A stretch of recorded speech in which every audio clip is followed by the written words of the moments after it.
Moone Boy, The Blunder Years. Written and read by Chris O'Dowd and Nick V. Murphy. Dedications. To all the nieces and nephews and godchildren whose birthdays I always forget.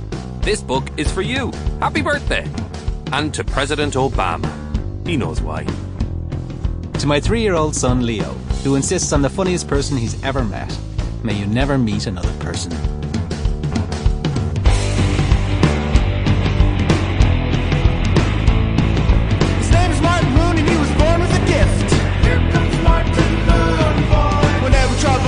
Imagine an F. Look out for Martin Moone Boy.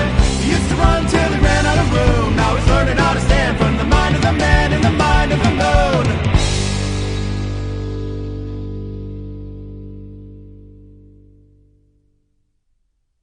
Good afternoon, reader. Or good morning, listener. Or good evening, watcher. For those of you who are watching someone else read this novel and trying to guess the contents. Whoever you are, welcome to this book. Before we begin, I need to carry out a quick survey. Are you listening to this book because A. You have a scientific interest in the moon? B. You have a scientific interest in the misspelling of the word moon? C.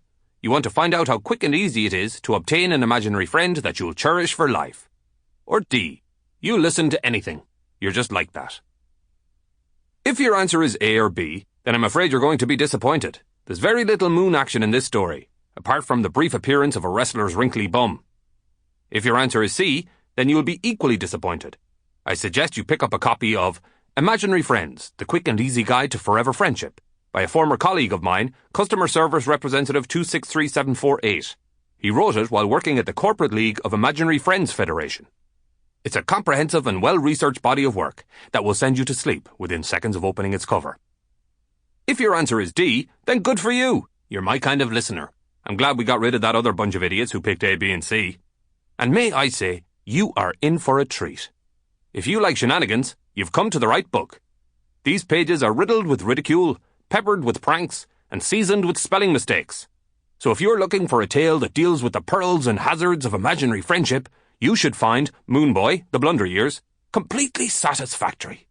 So let's get on with it. My tea's getting cold. And stop picking your nose. You'd think I can't see you, but I can. And it's disgusting. Anyway, enjoy the book. Just ready your ears and proceed with caution. Chapter 1. The Scrunchy Inquest. Boyle, the third nibble of Ireland, on a wet Wednesday in the middle of the last month of the summer holidays.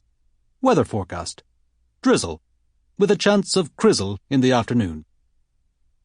Moon Dictionary. Crizzle. Cloudy drizzle.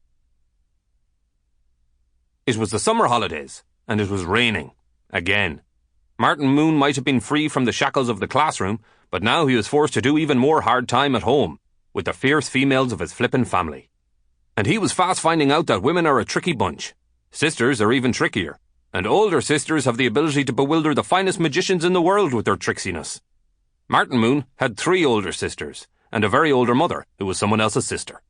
This made the 11-year-old simpleton feel like he was drowning in women, or slowly submerging in female quicksand. Either way, not ideal.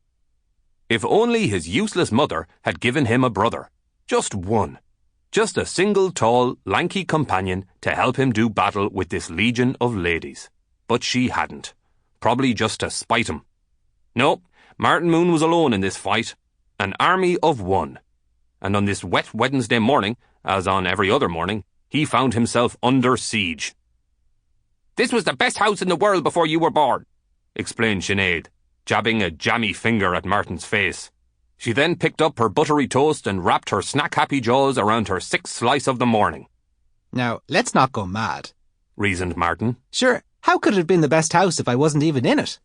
"That's why it was the best house in the world, you plonk," repeated Sinead, spraying him with a mouthful of toast crumbs. His other sisters, Fidelma and Tricia, murmured in agreement. They were eating breakfast while gawping at the television, clearly too busy to actually voice their dislike of their brother. Martin had been accused of ruining his closest sister's scrunchie by using it as a catapult. When I say closest, I mean in age. As siblings, they were as close to each other as a badger is to a trap. Scrunchie. A simple rubber band. Sample complete. Ready to continue?